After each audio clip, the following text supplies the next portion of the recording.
versus like a broad policy. I know that personally. Yeah.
We're going to get started shortly here, folks. I want to remind you that this is going to be a live taping and broadcast, so just if you need to use the restroom, I'd recommend going now. If you want to run up to the bar, grab a coffee, grab a mimosa, now is the time to do that. And we'll be coming back in 2 minutes to get started.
All right, everybody, welcome to Fogartyville, the Community and Arts Center. How's everybody doing today?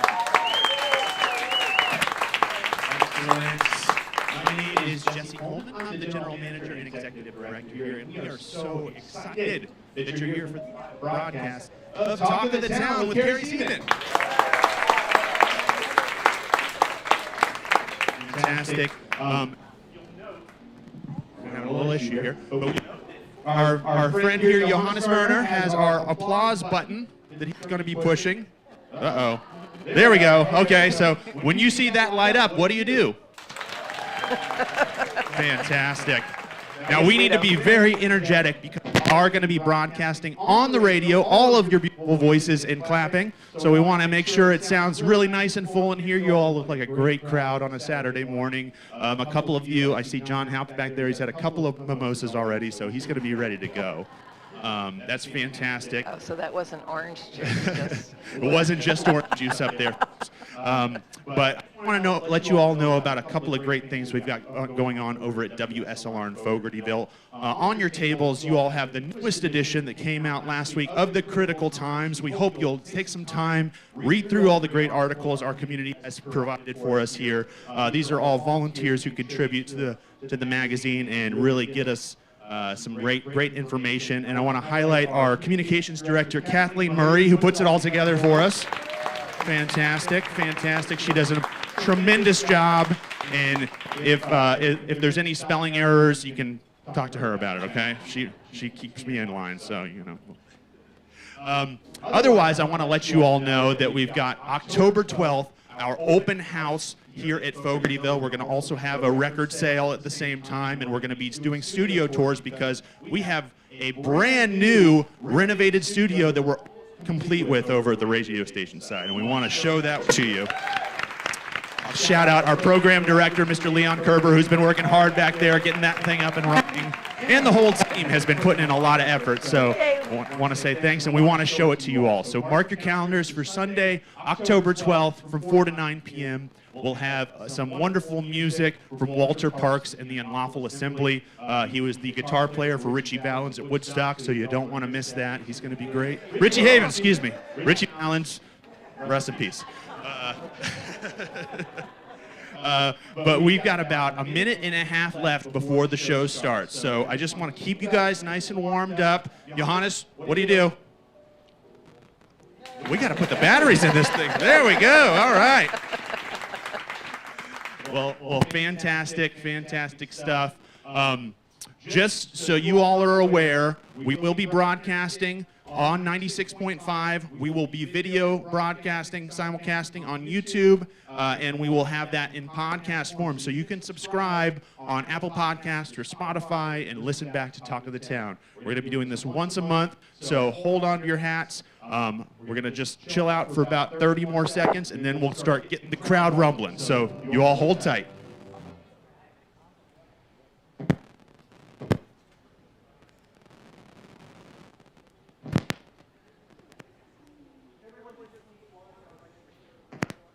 Hello. Hello? No. Let's get Carrie there.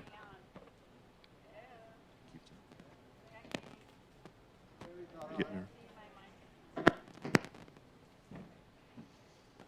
Keep talking, Carrie. All right. Uh-oh. I'm going to hand this one over to you momentarily. I'm going to give you this one. You're on there. No, you're good. Just going to hand over this one to you.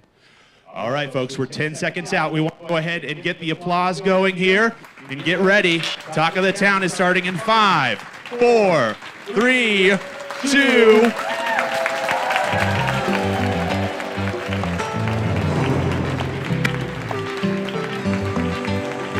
You are tuned to WSLR LP 96.5 FM in Sarasota and WBPV LP 0.1. The opinions expressed on this show are those of the guests and do not necessarily reflect those of WSLR, its staff, or volunteers. Coming to you live from Fogartyville Community Media and Arts Center in front of a live audience, it's an hour of analysis and debate on the events and issues that Sarasota is talking about. This is Talk of the Town.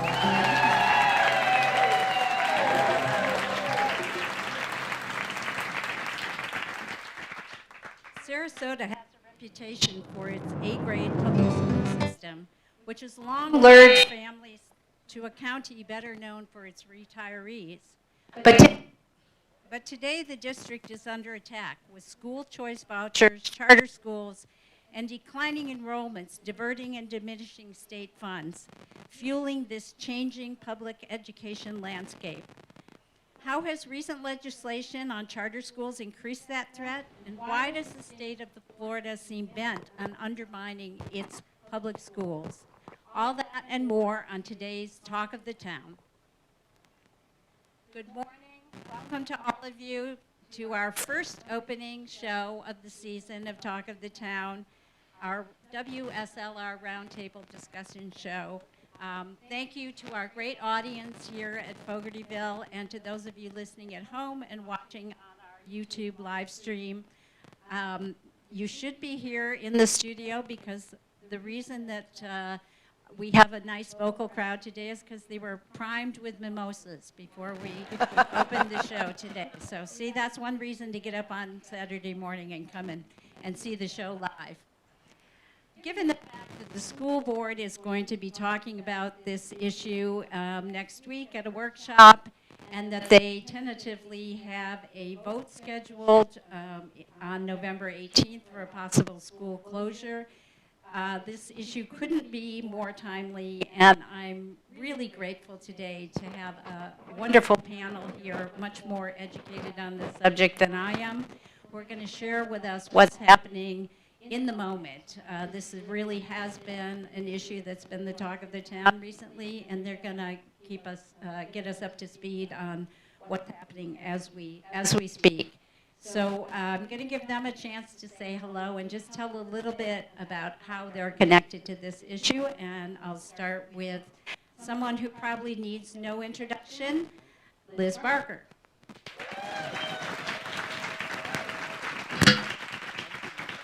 Well, thank you. Thank you for having me. I appreciate it. Yes, I'm Liz Barker. I am a member of the Sarasota County School Board. I was elected last August. And even more importantly than that, I have 4 children in our public schools. So this matters to me. Yes. Thank you. Thank you. Thanks for being here, Liz. Thank you. And next to me is Carol Lerner. Hi. I moved here 10 years ago, and when I moved here, Fogartyville was really basically my second home, so I love this place. I'm a retired educator. Played a lot of different roles in education, from frontline social worker to policy to supervision and such. When I moved here to retire, I thought I would retire, but that didn't last too long. I've been involved in education advocacy, activism for about 9 years now, and I think I'll probably have a lot of things to say today. Thanks, Carol. Thank you, Carol. Happy to have you here. And last but certainly not least, I'm very excited to have with us Jordana Osceola, who is a Wilkinson Elementary parent. Hi, my name's Jordana Osceola. I go by Jody to the local community. I have 3 children in Wilkinson Elementary, and we are located in Liz's district. So thank you all for coming and supporting our cause. We want to keep Wilkinson open. Welcome, Jody. Jody confessed this morning that this is her first radio interview. She's stepped into this activist role to try to protect her children's school, and she's become an amazing advocate. So I hope we can all make her feel nice and comfortable and welcome this morning. Thank you. I'm going to turn to Carol first, because I'd like her to just kind of lay the landscape for us of how we got to this point. Many of us attended public schools as children. I did. I'm a product, totally a product of a public school education. Had a wonderful experience, a great academic foundation, and great exposure to a broad range of people. And but public schools today are not what they were when I was growing up. And so I just want Carol to kind of briefly sum up for us how we got to this point. Okay. I'm going to stick to Florida as an example. What happens in Florida is going on all over the country, but generally we're in the forefront, usually, unfortunately, in a bad way. But I would trace back what happened in Florida to really a quarter of a century ago, a little bit more than a quarter of a century ago, when Jeb Bush ran on school choice for governor, was elected, had around him a lot of the people that are still doing things here in Florida, like the person who heads up the distribution of vouchers was one of his key advisors. So when he came in, he developed this model that public education is failing, and I'm almost going to prove it. So he brought in the high-stake testing, the grading of schools, and it was very much aimed at showing that there were a lot of failing schools and that the alternative in terms of charter schools and vouchers, they were the non-failing schools and they were the solution. So really that whole history has been pretty much the legislature implementing that vision step by step. I came in, I would say, in the middle stage of that. I've been here for 10 years. When I moved here, I kind of had this prejudice. I'm from New Jersey, one of the top education schools in the country, that, oh, all the schools would be probably not very good here. I was actually blown away by the Sarasota School District. I thought, oh my gosh, they're doing so many more interesting things than my children and also the children that I worked with in schools. More opportunities here, interesting opportunities. So that really perked me up. As I said earlier, I thought I was here to retire. But then I started looking at what was coming out of Tallahassee. And I thought, oh my gosh, this is horrible. And what is this going to do to this great school system here?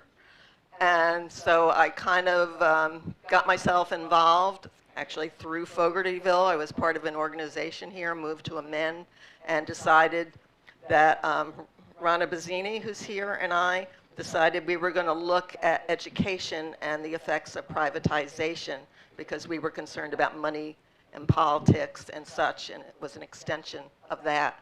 So that got us deeply into looking at things, and we saw this awful legislation attacking teachers, nothing going into public schools, everything going into the alternatives, particular push on vouchers, which is a long thing, I won't go into it, but every piece of legislation helped that, and the for-profit charter schools, not the mom and pop charter schools, and we have some very good ones here in Florida. It was all the big corporate for-profit. So just this incremental situation got us to where we are today, and we're going to be talking about a lot of these issues in a concrete way, so I think I'll just leave it there, if that's okay. Sure, yeah, we'll get into the vouchers and what they have done and the progression that's happened since the voucher program was stepped up. But let me turn to Liz for just a moment. Liz, you were elected on basically a pro-public school platform. There were many people in Sarasota very excited about your campaign, very excited about your win, because it somewhat tipped the balance on the school board a little bit more toward pro-public education rather than pro-charter school choice. Unfortunately, well, or fortunately, if you're, depending on how you're looking at it, there was a member of the school board that resigned, Tim Enos, and the governor decided to replace him with the woman who Liz defeated, Karen Rose. So we're kind of back to the same school board that we had before you were elected. But as someone who came in on that platform, how do you, what's your perspective on what's happening now? And has has it gone to a different level since you joined the board? It has. But I will say, I will push back a little bit on that idea that we're back to the same board, because I actually see an enormous difference in our willingness as a school board and as a district to fight for our families and to fight for our public schools. And I'm not taking full credit for that, but I do think it's helpful when you have a strong voice on that board that says, listen, I was hired to do a job. I wasn't hired to be on a charter school board. I wasn't hired to be on a private school board. I am hired to promote, protect, and defend public education in Sarasota County, and we have a responsibility to our families to do that. And so I am encouraged with that new willingness to fight for our schools and our students. And I will say we recently passed our legislative priorities for the upcoming year, and I am very proud of what we are asking from our local delegation here.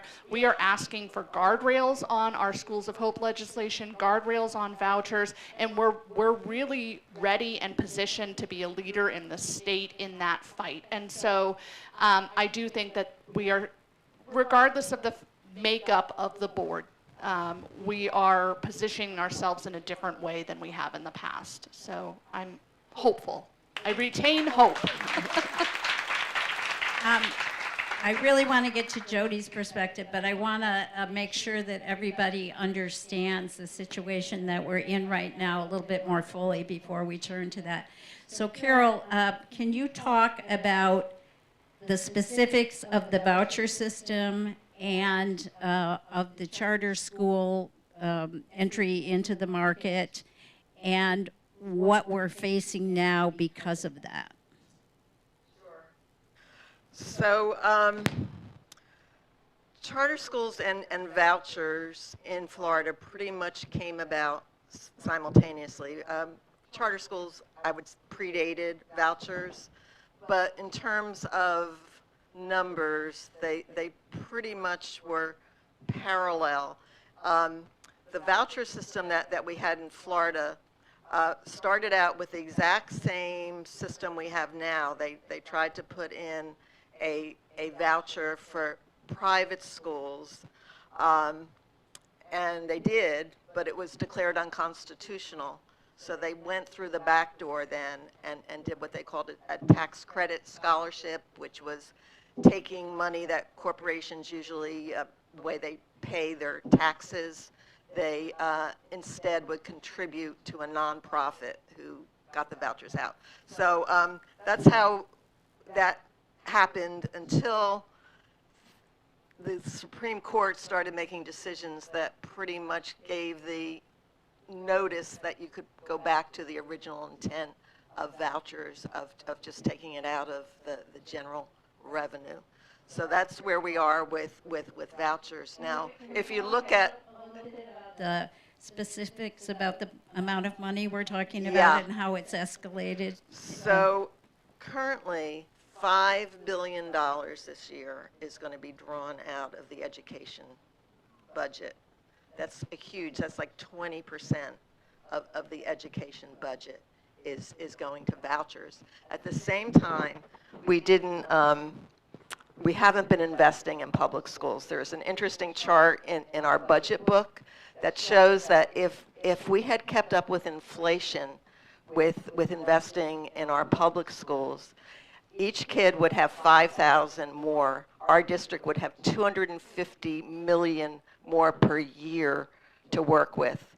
So if you look at that, the fact that we're starving the schools largely through not keeping up with inflation, sometimes even minus inflation, and the money's going into vouchers and all the perks to allow the for-profit charter schools to grow. That is the big cause of the budget deficit. Like right now, there's about a 22 million deficit. In Sarasota County, 45 million is going out to the vouchers. So that if we didn't have the vouchers, even just that simple fix, we'd actually have a surplus this year. So it's really more, I view it, than a budget crisis. It's a voucher crisis. But now we have a complication of this whole new program. There are other factors too. Let me just do them quickly that has caused the budget crisis. A lot of money came in during COVID, and that's all gone. That disappeared this year entirely. It was phased out. None of that this year. The costs are going up in part for a good thing. Our teachers won a really pretty good contract. It's now a 60,000 start, and they're getting a 5% across the board, teachers and the support staff and such, a 5% this year, a 5% next year. That's good news. However, other things are going down. I mentioned the ESSER funds. The property values are going down. I don't want to get too much in the weeds Okay. with all of But the it's all funding, these, but- what I'm trying to say is that we have this like kind of perfect storm of a million different dynamics that's decreasing the pot. And we have legislation that makes it even then tougher to survive. And we're gonna be talking about this Schools of Hope legislation that has exacerbated the situation. But before we do that, because of this Schools of Hope legislation that we'll be discussing, and because we have declining enrollment in our public schools due to both the charter situation, the school voucher situation, and just shifting populations within the county, what has come up most recently is that, according to a Suncoast Searchlight story that just came out yesterday, we have at least 20 schools in the county that have population that has declined, I can't remember what the percentage, but significantly. And the threat now is that we may have to close some of those schools. And the school that is being talked about most recently as possibly being closed is Wilkinson Elementary. And I would like to have Jody speak a little bit about that, because Jody is a parent of 3 students at Wilkinson. And I would like to have her talk a little bit about how she heard that this possibility might happen and what she's doing about it.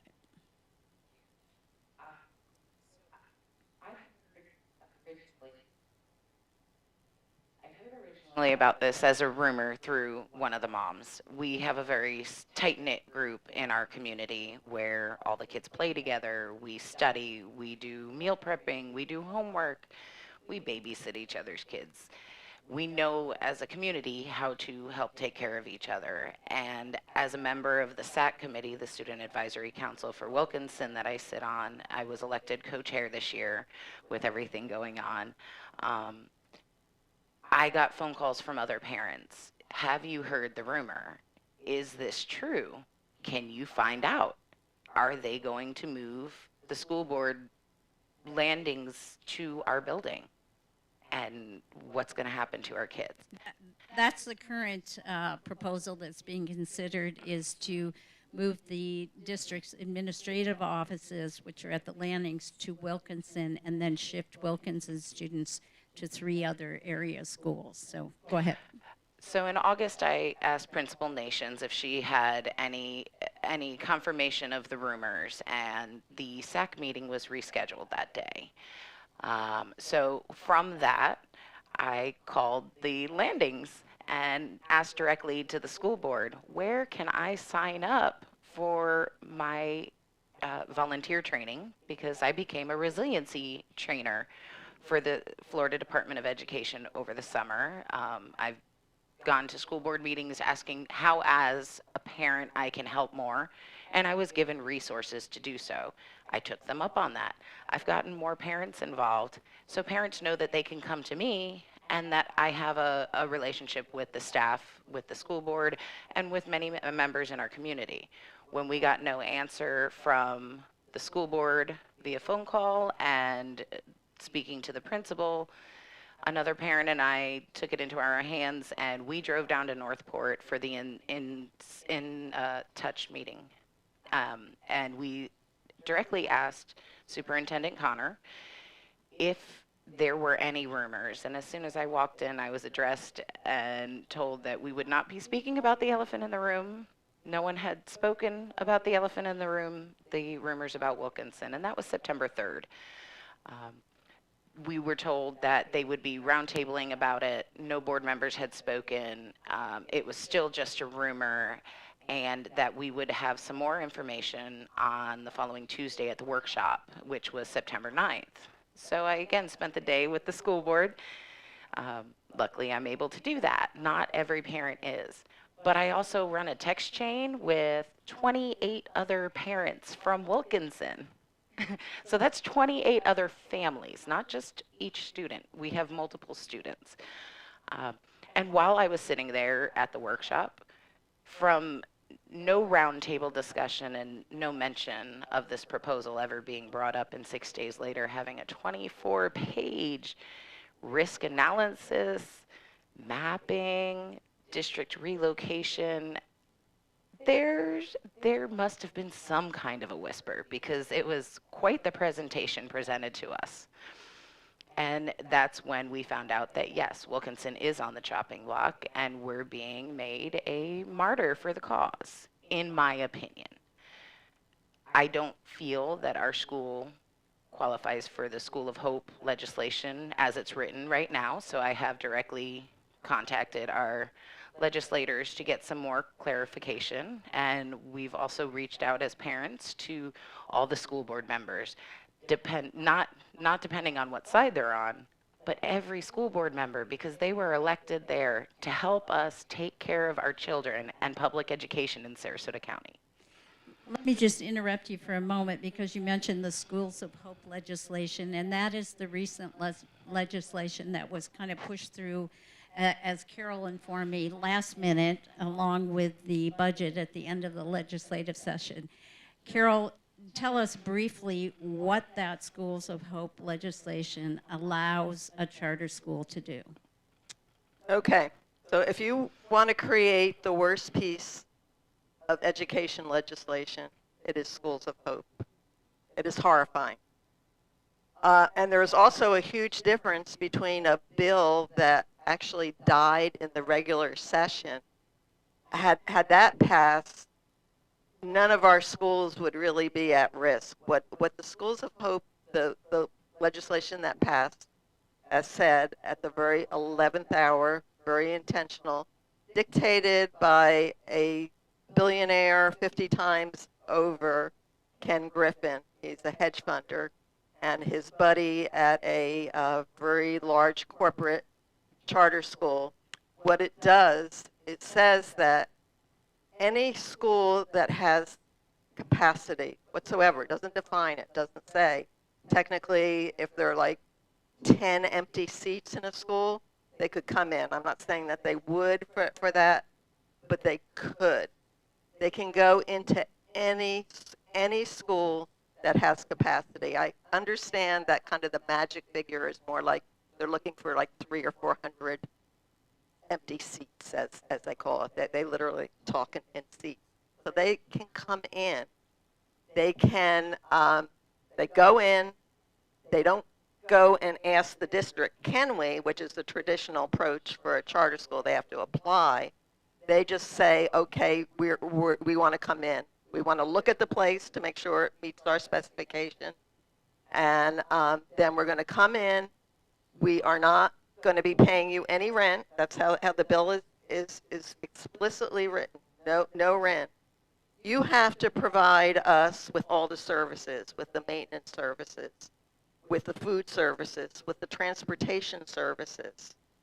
You have to share your lunchroom, your common space, your playground with us, again, at no cost. So that's how these folks can do it. That's how the legislation was written. Twice as bad as the one that died during the session, which said that a school had to be at 50% or lower capacity and had to have 500 empty seats. That would have actually knocked off most, because we could have like gotten the schools that are at, some at 46, 47%. We could have figured that out and we would not have any schools at risk. Instead, almost half the schools are at risk in Sarasota. And again, let me remind you, this was done by a billionaire who moved from Chicago to Miami and has pretty much taken over Miami. He's set up this group of developers and hedge funders and top corporate people, and they're calling the shots, and education is one of their big things, and the Schools of Hope is what's doing it. Thanks. I'm just going to break here for 1 second. If you're just joining us, this is WSLR's Talk of the Town. I'm your host, Carrie Seidman, and I'm talking today with Liz Barker from the Sarasota School Board, Jody Osceola, a Wilkinson Elementary School parent, and retired educator Carol Lerner. And we're talking about the public school situation in Sarasota and the threat of school closures. I'll go back to you, Liz, because I know you were just about to add something. I just wanted to add, I think it's important to note that originally the impetus behind Schools of Hope was to try to rescue these failing public schools, schools who were not serving their students well. And in a district like Sarasota County, where we're an A-rated district, we do not have any chronically low-performing schools.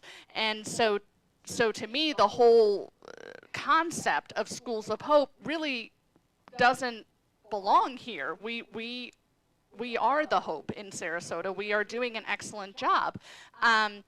But this legislation that, again, was passed very sneakily at the 23rd hour of an extended session, buried in a budget bill, is incredibly dangerous to even our concept of local control, because these companies that are coming in from New York or Chicago or wherever else, taking our taxpayer-owned property and using it to make money off of, not because we are educating our students poorly, but simply because they can make money off of our students. And I think that's an important point. Yeah. That at this point, it has nothing to do with your academic achievement, your scores. These folks can come in just because they want to. In fact, if I could add, they have 7 providers that have been approved, and they're going to get many more. My guess, they're going to have like the state approves all the providers now. The local school board no longer has any control over what charters. So 2 of them, 2 Florida-based ones, are explicitly for profit. So the fact that they're not going to have to make any payment, what does that mean? That means that they get a lot more money. It also means that it's going to be, if they come in here, it's going to be a very unequal thing. They're going to have more money to spend. They're going to be able to, and they have money they can tap. They can tap money for improving. So if they move into, say, Goshio or Wilkinson, they could actually have like half the school, for example. They could have this like gorgeous, they could like gut it, have this like gorgeous facility, superficial, but you know what? Their outcomes are stinking.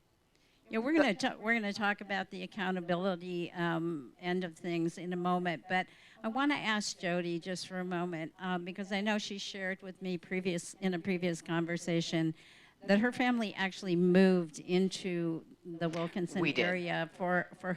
Tell us what's special about Wilkinson beyond it being the only nationally STEM certified school in the district. So I've been a Sarasota resident since 1989. I have been to private school, I've been to public school, and I've been homeschooled. As a Sarasota County student, I've experienced all 3 along with my brothers and my family. We chose the Wilkinson area so that we could walk to school. We purchased our house so that with a 3-year-old, a 5-year-old, and an 8-year-old at the time, we would be able to walk to school for the next 10 years. My youngest is in kindergarten. So we plan on continuing to walk to school for the next 5 years. My kids go there because they get special services. It's something that only public education can grant them. We moved my mother into the neighborhood so that she could help with after school and tutoring help. As a tight-knit family, as a tight-knit community, we offer food pantry at Wilkinson. Even though we're only 392 students, we offer programs for adults. We offer before and after school programs for the children. We are the only national STEAM certified school in Florida, and we started the Everglades Literacy Program. So for my family specifically, that's huge because my children and my husband are Miccosukee tribal members. So not only do we love Florida because we've been here and I chose Sarasota to have my 3 children, we also travel to the reservation in the Everglades all the time. I just got back last night. We have a deep care for our children, for society, and for our community. With our close-knit community, if Wilkinson were to get a squatter charter Hope School to come in and take what we already have, that would be detrimental to my kids. If we split up and we're bused 45 minutes out, that would be detrimental to my kids. So as parents, we are asking for a voice. Everybody talks about parents having a choice. Well, we choose Wilkinson.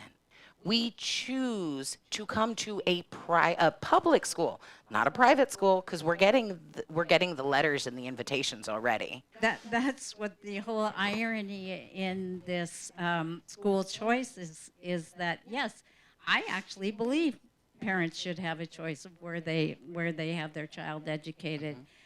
But that choice should include a fully functioning public school. And it shouldn't just be our family and our school that's discussing this. This goes so far beyond just Wilkinson. Right. Aside from the 14 other schools that supposedly qualify for the Hope Scholarship, that affects every child in public education. It doesn't only affect public education, because if you look up the homeschooling guidelines from UNESCO, which is the international certification, those kids are now, and unschoolers, in the next 5 years, there's a bunch of changes coming for their kids as well. So choosing and having the option of choice as a parent to teach your kids what you want, to send them where you want, whether it's public, whether it's private, whether it's homeschool or unschool. We want to teach our kids to think and give them the best opportunities. And that's why I moved. Myself, my family, my mother, my husband, we live in our neighborhood. I went to high school with my neighbor across the street. I know every neighbor on our block. We walked over to the school and used it for hurricane shelter during Milton. This school plays an essential role, whether it's making sure all of the students have the breakfast they need because it's a Title I school, whether it's the influx of new kids from 3 years ago's district redistricting, where we got an influx of non-English speaking students that we're almost to that 3-year mark. It takes a child that comes into public school 2 years that doesn't speak English to learn English and get on track with his peers or her peers. So those kids haven't even been given the chance. If we go by the grading system that we have right now, we are not consistently underperforming. We are not consistently under-enrolled. We lost over 60 students to vouchers last year. We lost another group of students to the brand new STEM not certified school that was $6 to $8 million out in Sky Ranch. So why are we just taking Wilkinson as an example? From what you said prior to the show, Jody, Wilkinson parents are already being lobbied by a lot of these charter Absolutely. schools to try to convince them to come to those schools if Wilkinson closes. Absolutely. The So letter I got. there's no guarantee that if Wilkinson does close and they plan to divert those students to other area public schools, there's no guarantee they're actually going to go to those other public schools. So given that, Liz, is this the only plan that the district is contemplating, or are there other options? No, this is not the only plan the district is contemplating, and I I think it's interesting to note that this isn't just happening in Sarasota. This is happening across the state. And so when I speak with my colleagues on school boards across the state, we are all, this is top of mind for all of us, and we are all struggling to find how do we protect our students, protect our taxpayer resources, and continue to provide an excellent level of education. So when this conversation about closing Wilkinson, and here's the unfortunate reality. Right now we have our most four under-enrolled elementary schools are all within about a 5-mile radius of each other. And we no longer have the students needed to fill those buildings. Some of that is because of vouchers, absolutely. Some of that is also the migration of our population, that families with school-age children are moving east, they're moving south. Those families that live in those more central neighborhoods with these 4 elementary schools can no longer afford to move to a different area or a bigger house, and so they're staying even though their children have graduated from Wilkinson or graduated from Alta Vista. But those families, we have an affordability crisis in Sarasota, so those families are staying but they no longer have children. So to use Carol's term, a perfect storm is very accurate. So we have these 4 schools, all under-enrolled, all in one location, and we do not have the students to fill those seats. And to your point about Sky Ranch, we do have to provide buildings for the families that are living out east and the families who are living to the south. And so there is a need to provide those same opportunities that we provide to families located more centrally in the district. That said, the impetus to build those buildings, that process started years ago, and well before some of this legislation began to pass. Back to other options.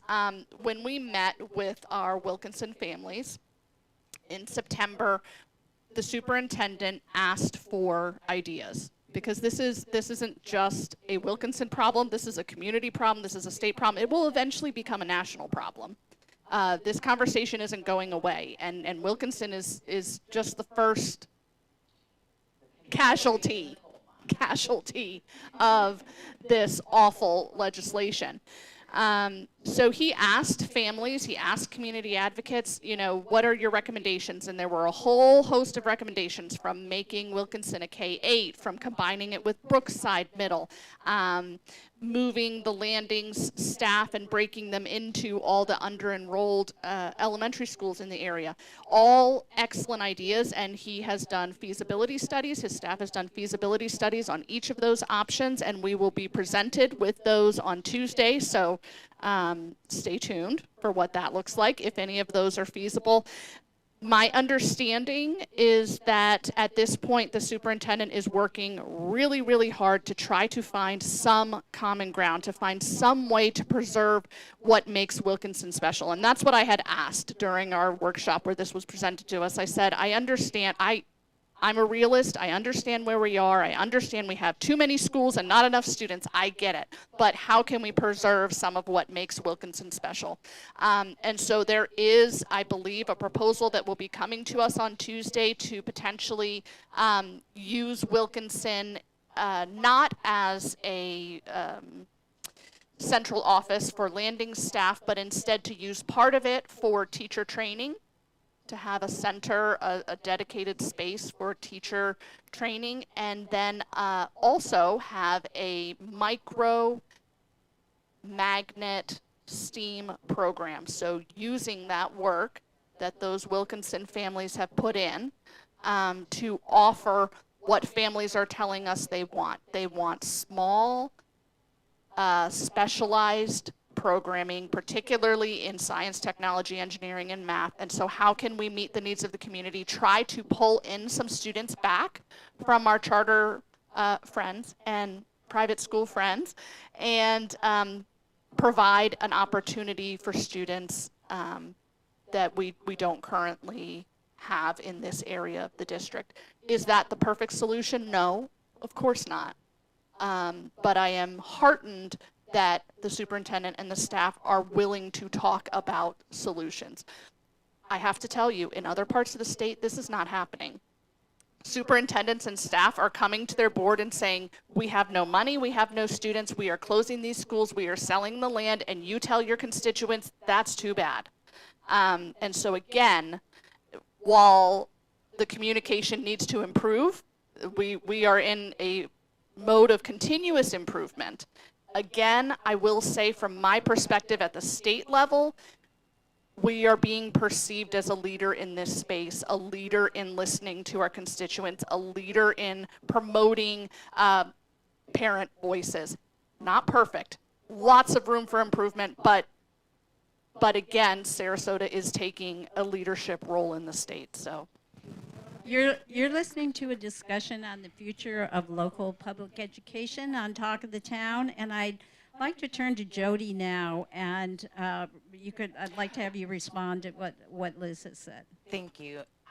With that being said, I love the ideas. I love that we have come together, but I would like to challenge the school board as a parent who has actively taken your concerns, your considerations, and your examples to lead and gather all of the parents that do want to have a choice, want to have an input. Utilize us. I challenge you as a district, lead the way. Let us be that example of how we can reutilize our public school.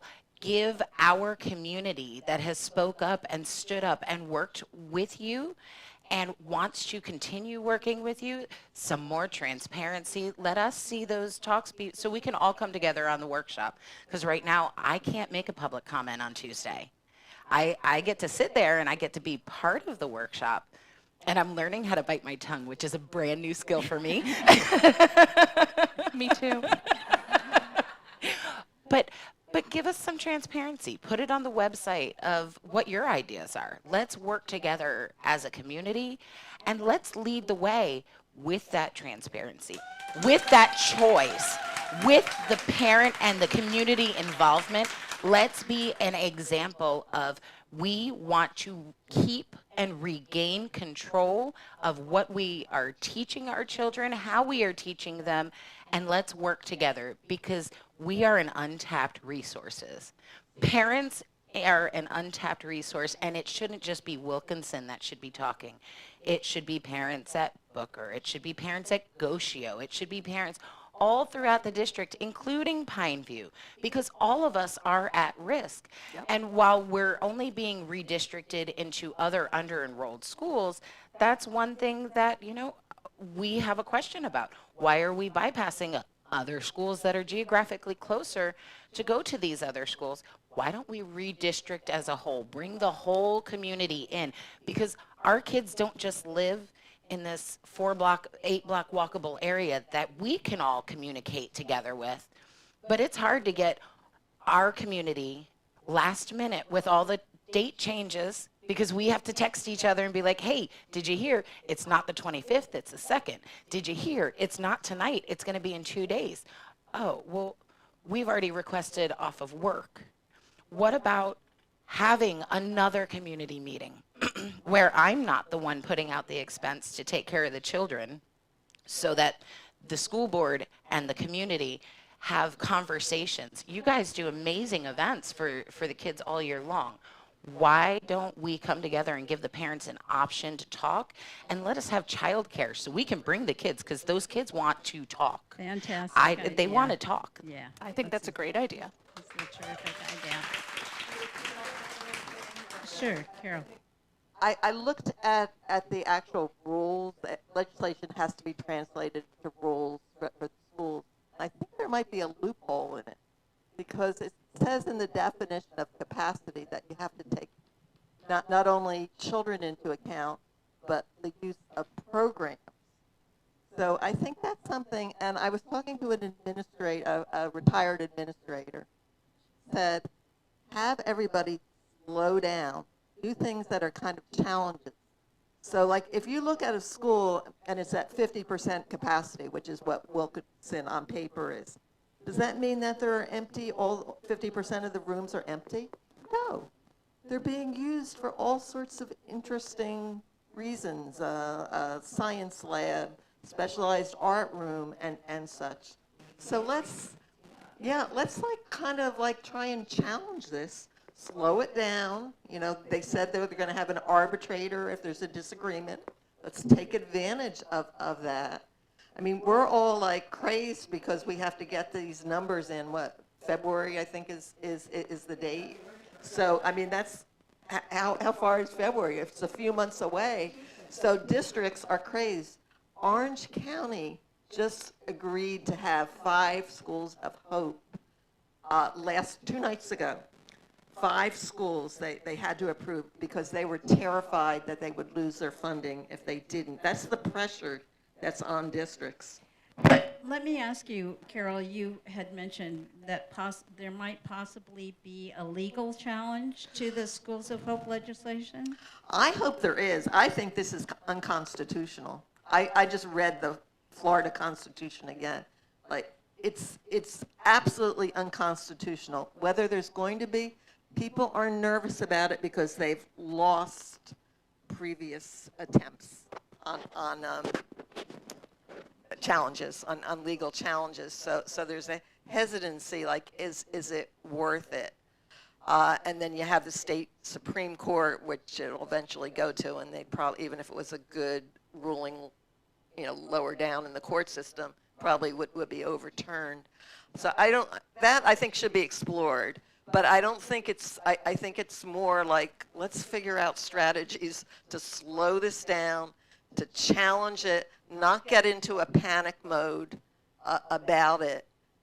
Because if we get into a panic mode, we're going to make really bad decisions that I think we'll regret down the pike. And I think to that point, we have invited the Florida Department of Education to come down, and they'll be here, I believe, in a week or two to try to recategorize some of our space. And so that is something very much at the top of our minds, that it doesn't all have to be classroom space. Now, that said, we can make that request, but that doesn't necessarily mean we will be granted that. But we are actively working to reclassify some of the space in these under-enrolled schools to more accurately show what it is that we're using that space for. So that's something we're already targeting. Yeah. At this public meeting we keep talking about, he said that we don't want to be at full capacity in schools. We really want to keep it 90%, even like 70% is fine, especially us being a coastal community with flooding problems. And we've had schools that have been basically disabled. They've been out of commission for months, and those kids had to be dispersed to other schools. If we were at 100% capacity, if all these charter schools moved in and we're at 100% capacity, we'd have no room for that. Would at 110% capacity, and that's a fear. Yeah. You know, we would lose And you said our you- hurricane shelter. you use and your- even though Yeah. it's a hurricane shelter for the district, we did walk over and knock on the door, and we were allowed in. No, they didn't have to let us in, but we were without power for 5 days in our small community, and our community comes together. We help each other down the street to the shelter. We wade through the water. We make sure that there's no kids playing in the downed wires that were in the water.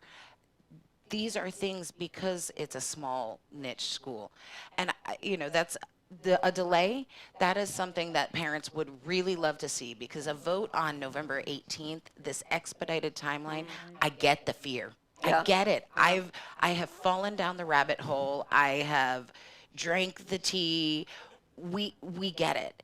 There is a problem, but we want to face it together, and we want a voice in it, because we're voters at the end of the day. We live here, our kids live here, and our kids are our future. They need to be the focus, not the schools of hope, not the fear. the shuffling around. If we redistrict them all at once and then we have another plan for 2 years and redistrict them again, in my opinion, it looks like my oldest will switch schools due to redistricting 4 times before he's in 8th grade at these current plans.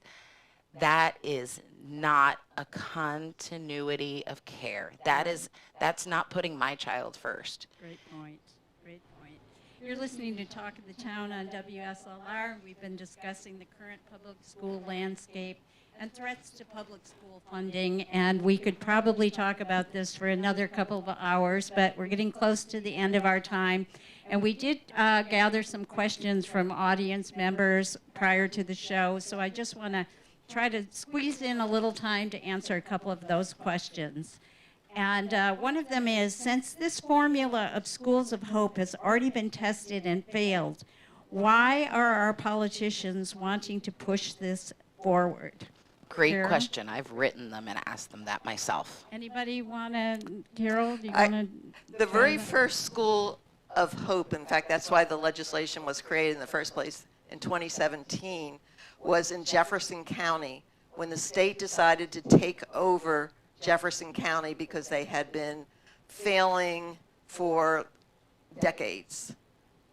So Academica, that's the largest for-profit charter management company, wanted that. They had one of their employees was head of the education committee, and Corcoran was the Speaker of the House. And they worked together and created Schools of Hope bill, and Academica went into Jefferson County. 5-year contract, long story short, end of 5 years, it was a D school still and in worse shape. Parents were pulling their kids out, horrible shape. The other schools of hope, there are two in Miami that KIP, which is a well-known, again, national. Remember, these companies are from all over the country. They have been a C school for 3 years. On their criteria, if you extend it to 5 years, they would be perpetually failing because they didn't have any B grades. Now, Carol, let me just interrupt you for a second, because you're touching on something that we haven't talked about that I think is critical to this whole thing, is the accountability measures for these charter schools. What are they? Are there any? They're certainly not the same standards that public schools are. There are none. In the Schools of Hope legislation, there is absolutely zero accountability, and they're ignoring it. They even mention, okay, these schools have C's, but we know they'll eventually pull it together. That's the accountability. Yeah, eventually they'll get it together. 3 years, C's. And with all sorts of extra money, too. So now, Wilkinson only dropped from a B to a C this year, and we have been actively working on it. Even though we've had our budget cut over $380,000 over the past 2 years, we still employ and pay for our own para specialty out of our resources through the school. So we've only just recently dropped into that C level, and that doesn't take into account what our testing will be at the end of the year. Right. And, just I'm taking a little of my personal life here into my perspective, but, and thank God I don't have a child in the schools or a grandchild in the schools right now. I'm glad I don't have to deal with that. But my son went to public school, and he was learning disabled. He has a lot of learning disabilities. And I looked into private schools at the time, but no one had the capacity to deal with his issues. But the public school was required to take him and to provide him with adequate services. So what happens to those kids, Liz? Well, I have 2 students. 2 of my 4 students also have disabilities. And again, I wouldn't send them anywhere but the public school district because they have protections and rights in the public schools that they have nowhere else. The only educational system that is required to accept every student, it doesn't matter what language you speak, whether you're blind, deaf, you have a learning disability, the public schools are not only required to educate you, but we are required to educate you to the highest possible standard. And so for those of us parents who have students with disabilities, for me, that's my only choice. Right. Yeah, I'm absolutely. going to squeeze in one more quick question from the audience, which and maybe you can each supply one. Can you give us 3 key action items that we can do and take to our neighborhoods to work on this issue? Anybody want to go first? Should we each do one? Why don't you each do one? Yeah. We are about to enter the next legislative session, and our local delegation, the people who represent us that we vote for here in Sarasota, have a voice in our legislative group. And particularly, they are sitting on committees for academic achievement. They're sitting on the K-12 committees, and so they absolutely have an opportunity to put some guardrails on this legislation that right now is running completely off the tracks. And so what I would say to you, find out who represents you, where you live, find out who that is, and begin contacting them now. That this legislation, vouchers and schools of hope, together are impacting our local neighborhood schools, our local families, and they have a requirement as people who represent our families. They need to honor the choice that we make. The vast majority of us continue to choose public education, and so to say, parents, you have a choice, but we really don't want you to pick this one, please pick this one, that's not a choice. They have a responsibility to fund our choice. So please find out who they are and reach out to them starting now. Great. Quickly from Jody and Carol. Jody? I would say talk to your neighbor about getting more involved. Get involved in your school. Speak up. Ask everybody from the teacher to the custodian to the student, the reading counselor, the principal, the VP, and then your district reps. You gotta get out and speak up and become involved, because if we lose our children's ability to learn, we lose how we can affect the future. And that doesn't matter what side of the fence you sit on. Our children are the ones who are important. Carol. Okay. Every Thursday at 4:30, we have a strategy session over at the Sea Alliance. That's the youth-led organization that very much focuses on education, where we discuss this, where we make plans. I'm all for calling to rescind this legislation. Let's bring it back to the old schools of hope, which really didn't affect our county and really didn't affect too many counties. And all our legislators, and especially McFarland, was part of kind of an elite group that planned this out. So they are on the hot seat, and let's put them on the hot seat about this legislation. All great suggestions. Please give a round of applause for our wonderful panel today.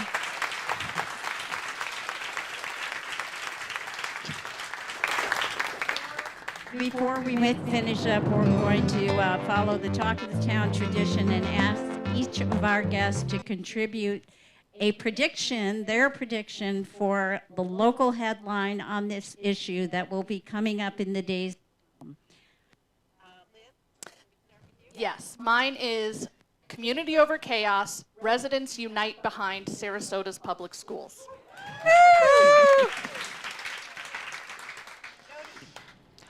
Hope abounds. Community involvement saves public education.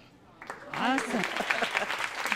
And Carol. Mine is, call it schools of dope, not schools of hope. Great job. Great suggestions. Let's hope we see those come true. Talk of the Town has switched to a monthly format, and we'll be back November 8th here at Fogartyville. Please join us if you can. And you can be sure if any of those headlines come true, we'll be here talking about them. Thanks to the Gulf Coast Community Foundation for their support, for the WSLR news staff and our volunteers, donors, and listeners. And please feel free to reach out to me at Carrie@WSLR.org with any suggestions you have for future shows or constructive criticism about what we can do to make this show more interesting and helpful to you. Until next month, this is your Talk of the Town host, Carrie Seidman, saying, take care of each other and carry on.